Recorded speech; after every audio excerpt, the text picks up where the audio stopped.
Faz muito tempo que eu escuto na internet discussões do tipo assim: ah, programar Arduino é coisa de criança, essa linguagem não consegue fazer muita coisa. Ah, isso daí é para amador, a linguagem Arduino é uma porcaria. E também escuto dizer coisas do tipo: a linguagem Arduino é foda, dá pra tirar máximo da performance do microcontrolador com ela, dá pra fazer tudo. É só eu pegar um Arduino e programar e pronto, vai fazer tudo que eu quiser. Não funciona assim, galera. Na verdade, toda linguagem de programação tem suas vantagens e desvantagens, e é isso que você vai ver no vídeo de hoje. Programar o Arduino tem muitas vantagens, e se você ainda não programa o Arduino, eu tenho uma surpresa para você em dezembro. Começando pelo hardware, foi muito simplificado o processo de programar o microcontrolador, porque ali já está montado todos os componentes externos que o microcontrolador precisa para funcionar. Também tem já acoplado um conversor USB serial, então basta conectar ao computador e já começar a programar o seu Arduino.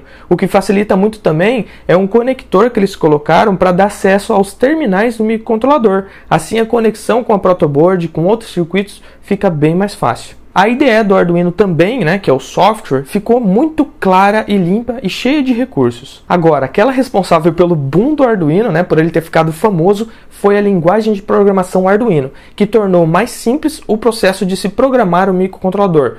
Agora você não precisa mais digitar um monte de comandos ou utilizar registradores, palavras complexas para programar um microcontrolador. A linguagem do Arduino simplificou, inclusive utilizando palavras que fazem sentido, como por exemplo digital write, pin mode, entre outras. Outra coisa que ajudou bastante, eu fico até aliviado de saber que existe o Arduino, é a conexão do microcontrolador com periféricos, Sensores, displays, módulos GPS, por exemplo, ficou muito mais fácil, porque existe uma comunidade muito grande produzindo bibliotecas que, adicionadas ao código do Arduino, deixam muito mais fácil, Você só usa pequenos comandos para poder fazer a conexão e a comunicação com esses módulos. Você não precisa fazer uma bíblia lá gigante, cheia de código para fazer essa comunicação. Agora, toda essa abstração que a linguagem Arduino faz, simplificando a programação, tem um preço. Isso eu vou te mostrar agora com um exemplo. Mas antes, galera, deixa eu contar uma história para vocês. Há muito tempo atrás, eu estava querendo medir o ripple de uma fonte chaveada.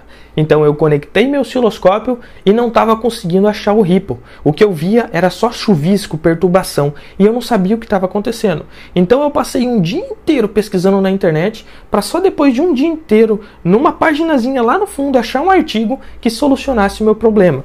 Então eu utilizei essa molinha na ponta de prova do meu osciloscópio para reduzir a interferência e conseguir ver o ripple. E pensando nisso, nessas dúvidas que são difíceis de achar na internet, eu resolvi criar um grupo secreto lá no Instagram, um grupo selecionado, e pensando no quão é difícil encontrar essas dicas que realmente quebram um galho, eu resolvi criar um grupo secreto no meu Instagram. Ou seja, um grupo de pessoas selecionadas que vão ter acesso a um conteúdo que eu vou produzir todo dia sobre eletrônica, programação, desenvolvimento pessoal, automação residencial e mais. O link para você participar desse grupo secreto está aqui na descrição, cfdomarno.com. As inscrições fecham domingo, porque eu avisei terça-feira na comunidade do YouTube. Participa lá que vai mudar a sua vida, eu garanto. Aqui nós temos um programa bem simples que já foi carregado no Arduino. Primeiramente nós declaramos uma constante chamada de tempo e o valor dela é igual a 5. Depois, dentro do void setup, declaramos o pino 8 e 9 como saída. Dentro do void loop, que é onde roda o nosso programa de forma repetidamente, a gente mandou o pino 8 e o 9 ligarem juntos, esperamos o tempo de 5 milissegundos, depois mandamos o pino 8 e 9 desligarem juntos e daí de novo mais o tempo. Ou seja, o pino 8 e 9 está com 0 volts, os dois vão junto para 5 e depois volta para 0 e fica assim. Vamos ver no osciloscópio? Então até aqui tudo normal, Os dois pinos estão ligando juntos e depois desligando. Mas será mesmo? Eu vou dar um zoom bem grande aqui e nós vamos ver. Dando o zoom, na verdade, nós podemos ver que eles estão ligando em tempos diferentes. Aqui o pino 8 liga e depois só aqui o pino 9 liga. Isso também acontece para quando o pino desliga. Nós podemos ver o tempo entre eles utilizando um cursor aqui do osciloscópio. Vocês podem ver que a diferença de tempo entre o pino 8 ligar e o 9 é de 4,2 microsegundos aproximadamente. Para a maioria dos projetos, essa diferença de tempo não importa, Se você vai fazer, por exemplo, LEDs piscarem, você não vai ver essa diferença de tempo. Mas para alguns projetos, essa diferença de tempo pode causar problemas de funcionamento. Mas por que isso está ocorrendo, Marlon? Você mandou o pino 8 e o 9 ligar junto e desligar, por que está dando essa diferença de tempo? Se nós viermos aqui no disco local C, que foi onde eu instalei o Arduino, vamos aqui em arquivo de programa, x86, 32 bits, Arduino, depois nós vamos em hardware, Arduino, AVR, Cores, Arduino de novo. Aqui nós podemos ver as bibliotecas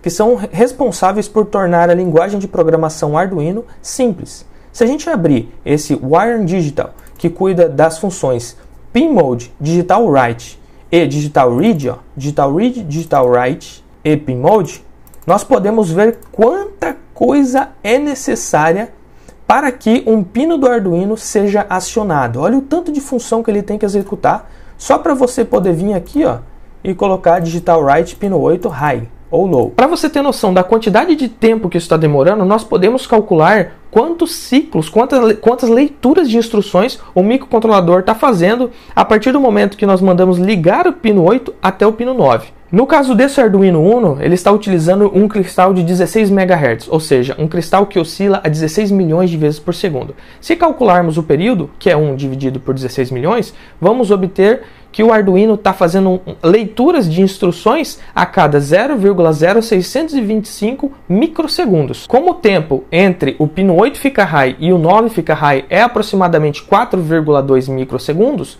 isso significa que o Arduino, o microcontrolador, teve que executar aproximadamente 68 instruções depois que ele ligou o pino 8 para daí ligar o pino 9. 68 instruções, galera. Então essa é uma desvantagem da linguagem Arduino. Quando nós exigimos performance do microcontrolador, ou seja, quando queremos trabalhar com simultaneidade ou com altas velocidades, ela não acaba atendendo muito bem. Agora, tem como resolver isso? Tem. É só a gente ir lá no datasheet do microcontrolador Atmega 328P e utilizar os registradores do microcontrolador para fazer a programação. Aqui no datasheet do Atmega 328, na seção 13, ele vai nos fornecer todas as informações para acionar as portas de entrada e saída. Logo aqui abaixo, na seção 13.2.1, nós podemos ver o que é necessário para configurar um pino.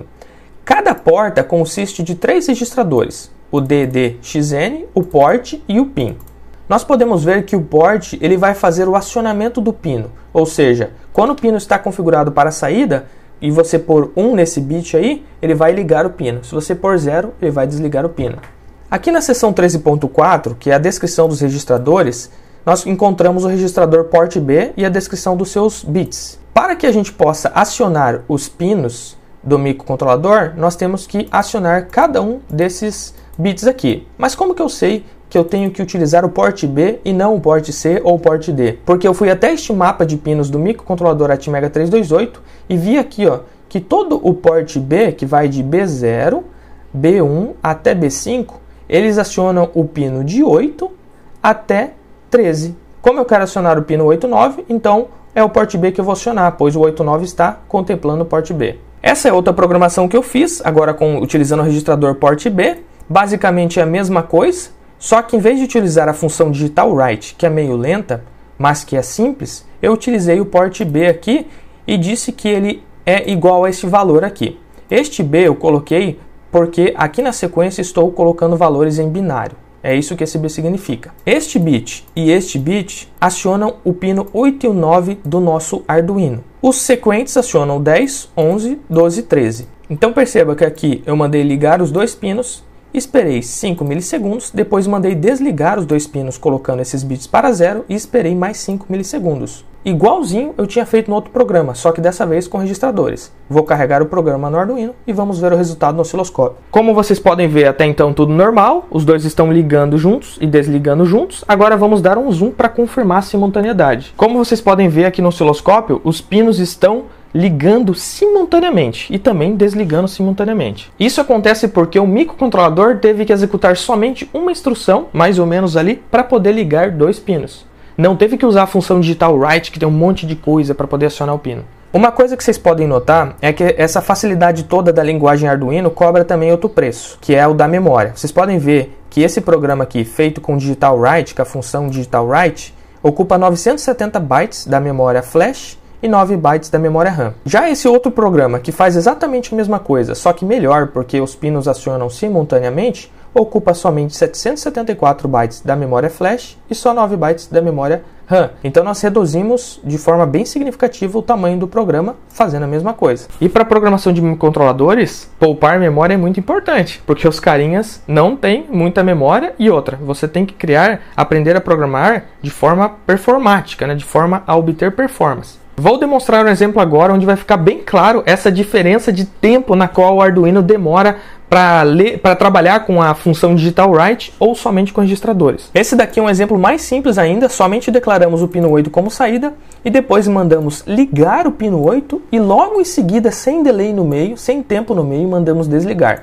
Ou seja, o pino 8 vai ligar e desligar na velocidade máxima que a linguagem Arduino permite atrelada ao microcontrolador. Como vocês podem ver, a frequência obtida está em torno de 147 148 kHz. Agora dá uma olhadinha no tanto de velocidade que a gente ganha não utilizando a função digital write. Aqui então, eu utilizei novamente os registradores e só estou ligando o pino 8 e depois desligando sem delay nenhum no meio deles. Lembrando que esse equivale ao pino 8, esse é o pino 9 do Arduino, esse é o 10 e assim por diante, até o 13. Pessoal, foi de 148 kHz para 2.66 MHz. Isso sim que é aumento de frequência. E a conclusão é que você deve sim aprender Arduino, que a linguagem Arduino não é uma porcaria, pelo contrário, é uma ferramenta incrível para você desenvolver seus protótipos de uma forma rápida, tá? E se você quiser maior velocidade, você utiliza o mesmo ambiente Arduino, né? O hardware, a IDE, para poder programar com os registradores e obter maiores velocidades. Se mesmo assim não for o suficiente, aí você vai para outra plataforma. E não se esqueçam, se vocês querem virar o jogo na eletrônica, programação, automação residencial e desenvolvimento pessoal,